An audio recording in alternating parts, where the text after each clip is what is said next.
আমার বিবি বলো বাচ্চা বলো যাদের আপন ভেবে তারা দেখি সবাই এখন নিজের নিজের ভাবে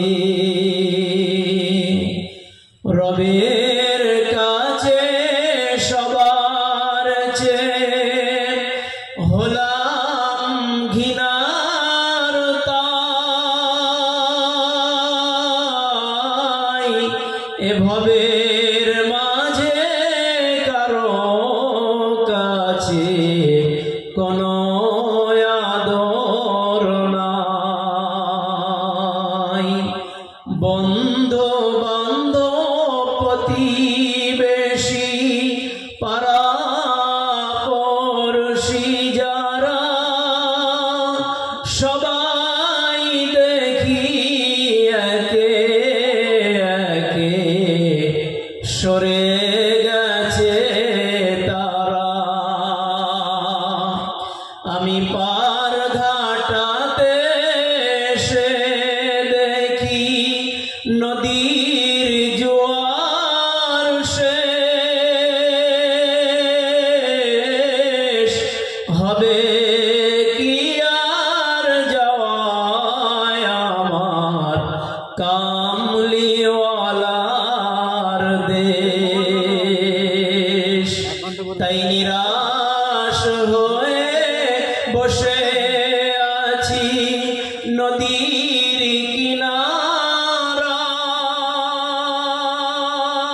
কিনারায় নিশিরাতে যদি নবীর স্বপ্নে দিদার হয় কখন তোমার ডাক আসিবে পরপারে যেতে কি নিয়ে দেখাবে গিয়ে খালি হাতে আমার আমল আখলাক ইবাদতে কোনো পুঁজি নাই আমার আমল আখলাক ইবাদতে কোনো পুঁজি নাই ভিখারির মতন খালি হাতে দাঁড়িয়ে আছি তাই অবশিশুর ময়লা ঝেড়ে মাখলে যেমন নেয় তেমনি তুমি তুলে নিও তোমার করুণায় সকলে বলি আল্লাহুম্মা আমিন আলহামদুলিল্লাহ আলহামদুলিল্লাহি ওয়া কাফা ওয়া সালামুন আলা ইবাদিহিল্লাযীনা ইসতাফা আম্মা বাদ وقال الله تعالى في كلامه المجيد وفي فرقانه الحميد يا أيها الذين آمنوا هل أدلكم على تجارة تنجيكم من عذاب أليم تؤمنون بالله ورسوله وتجاهدون في سبيل الله بأموالكم وأنفسكم ذلكم خير لكم إن كنتم تعلمون وقال الله تعالى في قرآن الحكيم من جاء بالحسنة فله أشر أمثالها সাল্লাল্লাহু আলাইহি ওয়াসাল্লাম খায়রুকুম মান তাআল্লামাল কুরআনা ওয়া আল্লামাহু ইয়া আইয়ুহাল্লাযীনা আমানু সাল্লু আলাইহি ওয়া সাল্লিমু তাসলিমা। দুআ ইব্রাহিম আল্লাহুম্মা সাল্লি আলা মুহাম্মাদিন ওয়া আলা আলি মুহাম্মাদ কামা সাল্লাইতা আলা ইব্রাহিম ওয়া আলা আলি ইব্রাহিম ইন্নাকা হামিদুম মাজিদ। আল্লাহুম্মা বারিক আলা মুহাম্মাদিন ওয়া আলা আলি মুহাম্মাদ কামা বারাকতা আলা ইব্রাহিম ওয়া আলা আলি ইব্রাহিম ইন্নাকা হামিদুম মাজিদ। সম্মানীয় আজকে জলসার যোগ্য সভাপতি সাহেব, দেগার ওলামা হযরত, বয়োজ্যেষ্ঠ সমবয়স্ক বয়োকনিষ্ঠ আমার বাবজি ভাইজানেরা, পদ্মানেশিন আমার মা ও বোনেরা, আমার সোনা চাঁদ গানিগনি আল্লাহওয়ালা ভাইরা, সোনামণি মা ও বোনেরা, আল্লাহ পাক রব্বুল আলামিন আমাদেরকে ভালোবেসে মহাব্বত করে এইরকম একটা কোরআনের মজলিসে বসার তৌফিক দান করেছেন, যে মজলিসটা দুনিয়ার জমিনের সব থেকে দামি মজলিস। আর আল্লাহ আমাদেরকে মহাব্বত করে বসিয়েও নিয়েছেন, তাই মহান রব্বুল আলামিনের প্রশংসা জ্ঞাপন করি। সকলে বলি আলহামদুলিল্লাহ। এখানে বসবো বললে বসা হবে না, বসবো বললে বসা হবে না। আল্লাহ যাকে বসাবেন সেই বসবেন, আল্লাহ যাকে এখানে আনাবেন সেই আসবেন। তারপরে পরে লাখো কোটি দরুদ ও সালাম বর্ষিত নবী মুহাম্মদ রাসূলুল্লাহ সাল্লাল্লাহু আলাইহি ওয়াসাল্লামের প্রতি সকলে আমরা পড়ি সাল্লাল্লাহু আলাইহি ওয়াসাল্লাম। যারা এই দরুদটা পড়ে নিলাম 40টা ফায়দা পেলাম। কটা বলো? 40টা। 10টা গুনাহ মাফ, 10টা নেকি আল্লাহ লিখে দেবেন, 10 বার রহমতের নজরে তাকাবেন, 10 দিক থেকে সম্মান আমার আল্লাহ বাড়িয়ে দেবেন। আল্লাহ পাক রব্বুল আলামিন এরকম একটা সময় যেখানে কোরআন মিটতে চলেছে, মুসলমানের কাছে কোরআনের মূল্য বেশি না বর্তমান সময়ে মোবাইলের মূল্য বেশি? কোনটা বলো? হ্যাঁ না বলো? কোরআন। ঠিক বলছি তো? হ্যাঁ হ্যাঁ। এখন সময় এমন একটা সময়, এখন আমরা মুসলমান যদি সজাগ না হই তাহলে এমন একটা সময় আসবে যে সময় দেখবেন আমাদের বড়রা আমাদের কাছে সম্মান পাবে না, আমাদের ছোটরা আমাদের কাছে স্নেহ পাবে না। আর এই বর্তমান সময়ে আযাব আর গজব যার ভিতর দিয়ে আমরা পার হচ্ছি, এটা তো অন্য কারো দিয়ে দেওয়া নয়। আর যিনি আমাদের প্রতি নেতৃত্ব চালাচ্ছেন তিনিও তো নিজে ইচ্ছায় আসেন নাই। আল্লাহ পাক রব্বুল আলামিন দুনিয়ার জমিনেতে যখন মানুষ হকের দাওয়াত ছেড়ে দেবে, বড়দের সম্মান ছেড়ে দেবে, ছোটদের স্নেহ করা ছেড়ে দেবে, জালিম বাদশা চাপিয়ে দেবে। চাপিয়েছে, এটা আমাদের আমলের কারণ। দুনিয়ার জমিনেতে কিয়ামত অবধি এমন একটা কিতাব আছে, কিয়ামত অবধি এমন একটা পুস্তক আছে, কিয়ামত অবধি এমন একটা বই আছে যেটা কোনোদিন কেউ মেটাতে পারবে না, আর হাজার চেষ্টা করলেও মিটবেও না।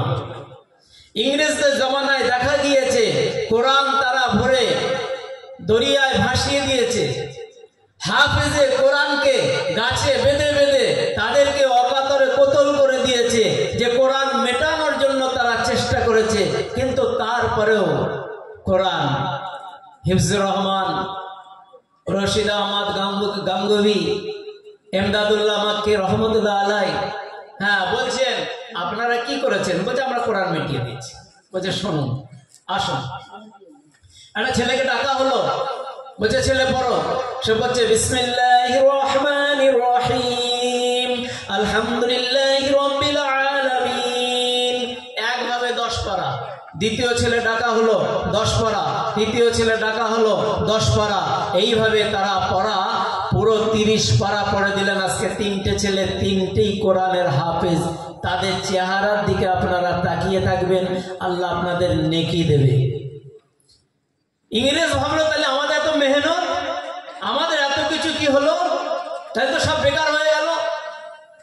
হ্যাঁ, তাহলে এদের এই সিনার থেকে কোরআনটাকেই সরিয়ে দিতে হবে। কোথায় আছে? সেরে মেশিনে তাদেরকে চাপানো হলো, সিনা চাপ করা হচ্ছে, সিনা ভাঙি ফটো তোলা হচ্ছে, একটা কোরআনের অক্ষর ওখানে আসছে না, কিছু আসছে না, কোনো কিছু আসছে না। তো যে আমাদের এই নিত্য নতুন মেশিন আমরা যেটা আবিষ্কার করেছি, এ থেকে আমরা তো চাইছিলাম ওদের সিনায় যে জায়গায় সংরক্ষিত আছে, ইন্না নাহনু নাযালনা যিকরা ইন্না লাহু লাহাফিজুন।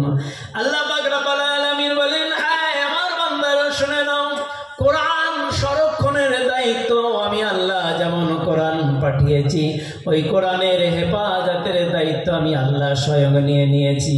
তোমরা কোথায় কোরআন খুঁজছো? সিনার ভিতরে কোরআন খুঁজছো, ওখানে কোরআন নাই। আমি আল্লাহ কোরআন তো তার দিলের ভিতরে রেখে দিয়েছি, ওরা দিলটাকেও চেক করে দেখছে, সেখানেও কোরআন পাওয়া যাচ্ছে না, নাই কোরআন।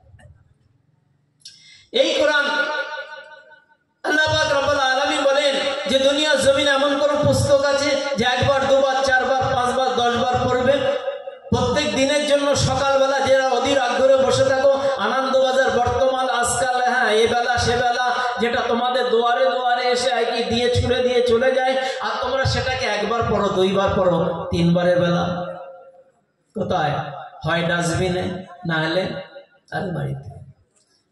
আল্লাহ পাক রব্বুল আলামিন 1443 বছর হয়ে গেল যে কোরআন আল্লাহ পাক রব্বুল আলামিন দুনিয়ার জমিনে পাঠিয়েছেন, ওই কোরআন আজও পর্যন্ত পড়লে মাধুর্য লাগে। হ্যাঁ না বলো? লাগে কি লাগে না? ভালো লাগে কি লাগে না? মুসলমান কোরআন পড়লে ফায়দা কি? আল্লাহ পাক রব্বুল আলামিন বলেন, মান জাআ বিল হাসানাতি ফালাহু আশরু আমসালিহা। বান্দা একটা অক্ষর পড়বে, আমি আল্লাহ তাকে 10টা নেকি দেবো। কয়টা? বান্দা একটা ভালো কাজ করবে, আমি আল্লাহ তাকে 10টা ভালো কাজ করার নেকি দেবো। বান্দা 1 টাকা দান করবে, আমি আল্লাহ 10 টাকা দান করার সব তার নামায়, আমল নামায় দেবো। কয় টাকা? আল্লাহ পাক রব্বুল আলামিন বলেন, কোরআন এমন একটা জিনিস, কোরআন পড়তে থাকলে এই কোরআনের ভিতরে যদি আপনি আমি ঢুকে যেতে পারি, এই কোরআন যদি শুধু চোখে চোখে দেখতে থাকি, আমি পড়তে জানি না, আমি লিখতে জানি না, আমি ওটাকে কোনো রকম মশ করতে পারি না, আমি আমার দ্বারা হিফজ পর্যন্ত হয় না, আমি যদি কোরআনের হরফগুলোতে আঙুল লাগিয়ে যদি একবার আগে পড়তে পাই, আগে বুলাতে থাকি, চোখ বোলাতে থাকি, আল্লাহ পাক রব্বুল আলামিন বলছেন একটা অক্ষরের বিনিময়ে 10টা করে নেকি দেওয়া হবে। বলুন, দুনিয়া জমিনে এমন কোন বই আছে যে বইয়ের ভিতরে আপনার 10টা নেকি আসবে? যে অক্ষর পড়লে 10টা নেকি? একমাত্র কোরআনের। বলছে শুধু কোরআনের ব্যাপারে নয়, দুনিয়ার জমিনে এমন কোন জিনিস আছে আল্লাহ পাক রব্বুল আলামিন বললেন একটা যদি করা হয় 10টা পাওয়া যায়, এইরকম কোন বস্তু কি আছে দুনিয়ার জমিনেতে? আল্লাহ পাক রব্বুল আলামিন বলেন শুধু কোরআনের জন্য নয়, কোরআনের আয়াতটা তোমাদের কাছে তুলে ধরা হলো, কোরআনের আয়াতটার ব্যাপারে বলা হচ্ছে তোমরা একটা কাজ করবে, নেকির কাজ। আল্লাহ পাক রব্বুল আলামিন তোমাদের 10টা নেকির ব্যবস্থা করে দেবেন। আর সেই 10টা নেকির ভিতর থেকে কি জিনিস বলা হচ্ছে? যদি কোনো আল্লাহর বান্দা 1 টাকা দান করে, আল্লাহ পাক রব্বুল আলামিন তার নামায়, আমল নামায় 10 টাকা আর নেকি লিখে দেন। একবার বলা যাবে না? কয় টাকা? হুজুর এরম ভাবে বললে হবে না, হাতে কলমে দেখাতে হবে, প্রশ্নপত্র ঘষে দেখো। এখন মুসলমান চালাক, তাদেরকে পাথরে হাতে কলমে দেখিয়ে দিতে হবে।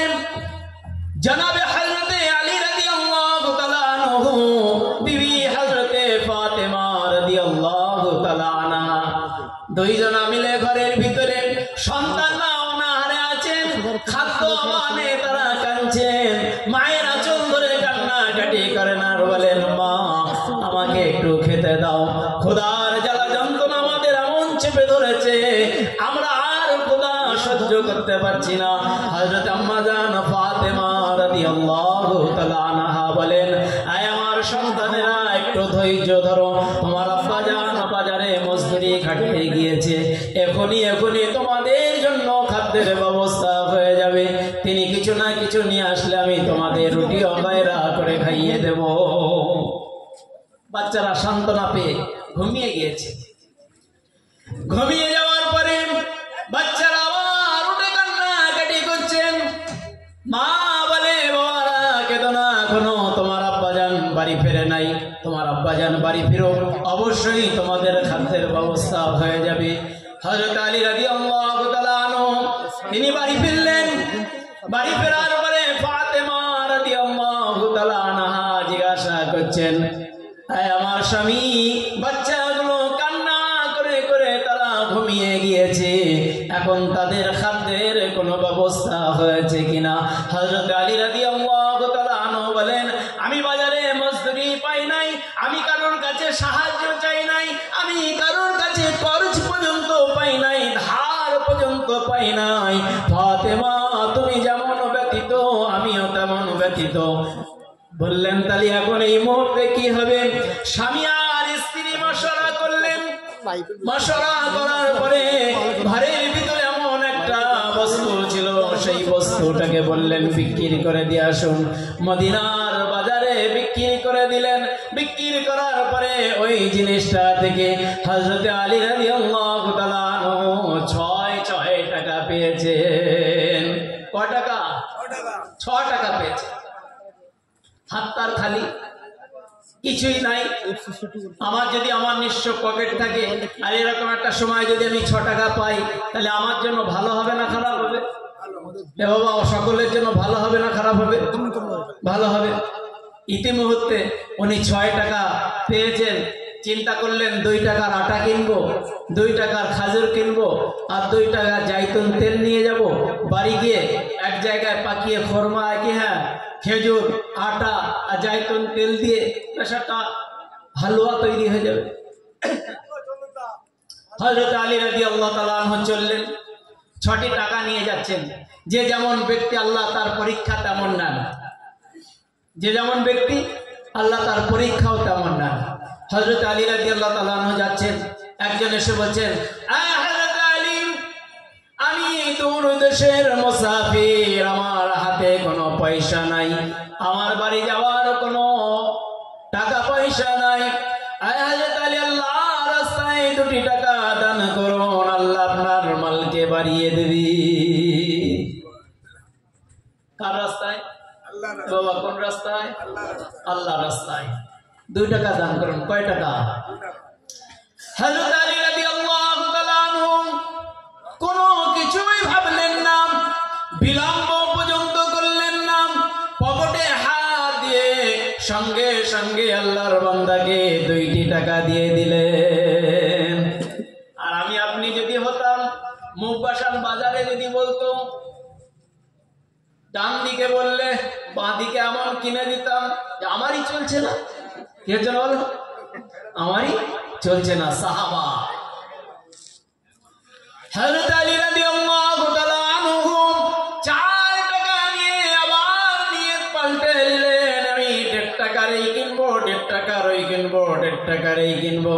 আবার রাস্তায় চলছেন, এমন সময় একজন এসে বলেন, হযরত আলী, সারাদিন রোজা রেখেছি, কেউ আমাকে দাওয়াত দেয় নাই, আল্লাহ রাস্তায় 2টি টাকা দান করুন, আল্লাহ আপনার মালকে বাড়িয়ে দেবে। সঙ্গে সঙ্গে 2টি টাকা দান করে দিলেন। আলীর কাছে কত রইল? 2 টাকা। কত? 2 টাকা। দিয়ে ধন বোঝে মন কেড়ে নিতে কতক্ষণ। সঙ্গে সঙ্গে আলী রাদিয়াল্লাহু তাআলা আনহু 2টি টাকা দিয়ে দিলেন। রইল কত? এ বাবু রইল কত? 2 টাকা।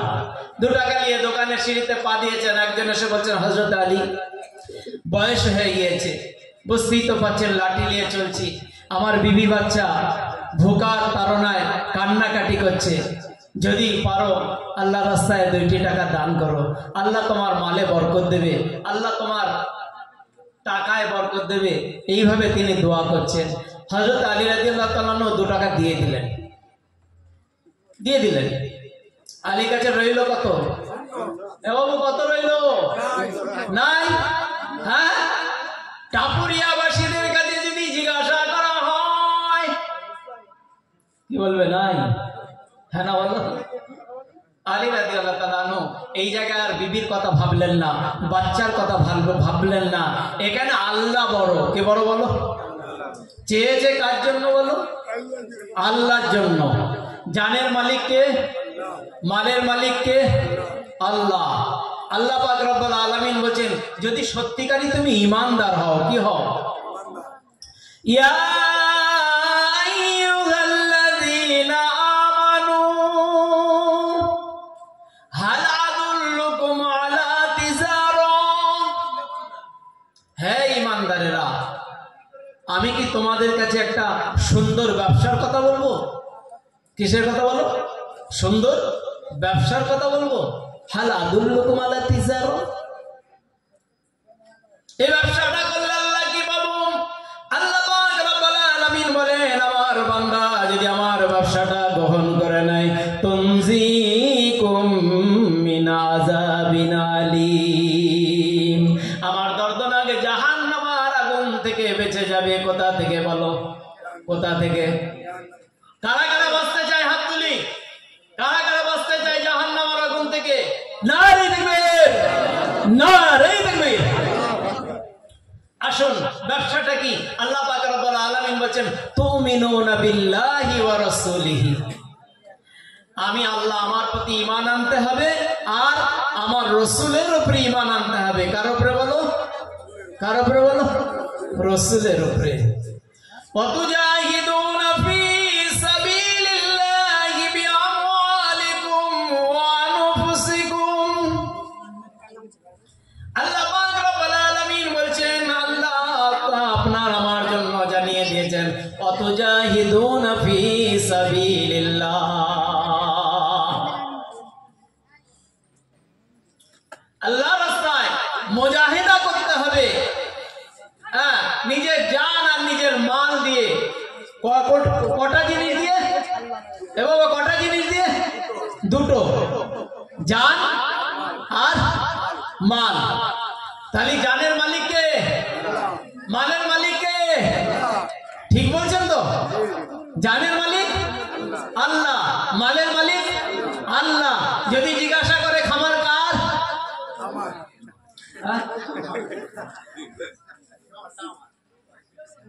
এখন কেন বাবা, কি ভাবনা চিন্তা উল্টে যাচ্ছে কেন? যদি জিজ্ঞাসা করে টাপুরিয়া মাদ্রাসার পাশে ওই 5 কাঠাটা কার?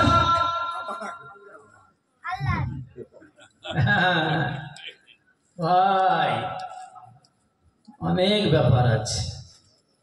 আল্লাহ পাক রব্বুল আলামিন বলেন, ওয়াতুজাহিদুনা ফি সাবিলিল্লাহি বিআমওয়ালিকুম ওয়া আনফুসিকুম, যালিকুম খায়রুল লাকুম ইন কুনতুম তা'লামুন।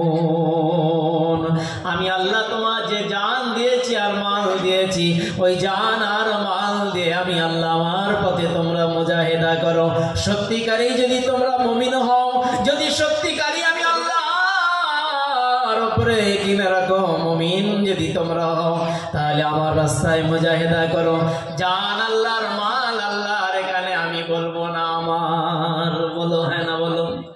বলবো, বলবো। যখন চাইবে, যে সময় চাইবে, যে হালতে চাইবে, সেই হালতে কি বলো? দিয়ে দিতে হবে। হবে কি হবে না? এ বাবা হবে কি হবে না? আর দিলে কি হবে? মাল বাড়বে না কমবে?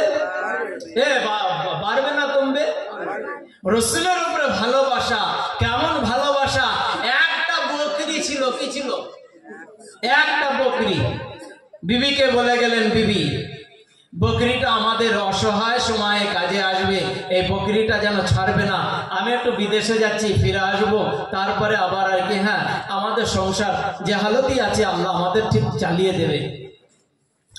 এমন একটা সময় হযরত হাসান আর হুসাইন রাদিয়াল্লাহু তাআলা আনহুমা সঙ্গে আর একজন মালদার ছিল, তিনজন মিলে বেড়াতে চলে এসেছেন। দূরদেশের মুসাফির বলে ডাক দিলেন আর বললেন, ও বেদুইন মা, ক্ষুধা লেগেছে, ক্ষুধার জ্বালা যন্ত্রণা সহ্য করতে পারি না। আলীর কথাটা 6 টাকা শেষ, ওটা আসবে ইনশাল্লাহ। এদিক থেকে একটু নিয়ে যাই। ক্ষুধার জ্বালা যন্ত্রণা সহ্য করতে পারছি না।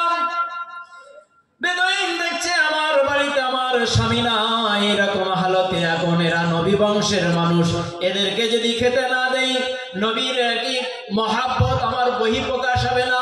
আমি যে নবীর বান্দি এটা আমার বহিঃপ্রকাশ হবে না? নবী বংশের মানুষ আমার ঘরের থেকে যদি ভোকা অবস্থায় ফিরে চলে যায়, কোন একটা তালিবে ইলম যদি ঘরের থেকে ভোকা অবস্থায় ফিরে যায়, টাপুরিয়া মাদ্রাসার কোন তালিবে ইলমে যদি খাওয়া না হয়, বলো টাপুরিয়াবাসীদের ঘুম হবে? হ্যাঁ না বলো? হবে? নাকটাকে ঘুমাবে না? হ্যাঁ কি? ও মাদ্রাসা বুঝে লেখে, ও সেক্রেটারি আছে, বলসাব আছে, সবাই আছে, বুঝে লেখে। আমি তো ঠিক না।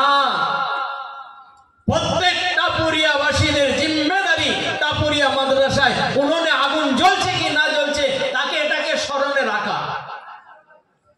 কারণ আল্লাহ আপনাকে এখানে ঘর বানিয়েছে। আপনার ঘর এখানে না হলে, এখান থেকে যদি আপনার ঘর মেছেদায় হতো, এখান থেকে যদি আপনার ঘর ওই হেরিয়ায় হতো, এখান থেকে আপনার ঘর যদি ওই চন্দ্রকোনা টাউনে হতো, আপনি খবর নেননি, ঠিক আছে, কিন্তু আপনি এই গ্রামেই আছেন আর আপনি খবর নেবেন, এটা কোন ধরনের হতে পারে? ছাড়বে না আল্লাহ? আল্লাহ ছাড় দিয়েছে, ছেড়ে দেবে না।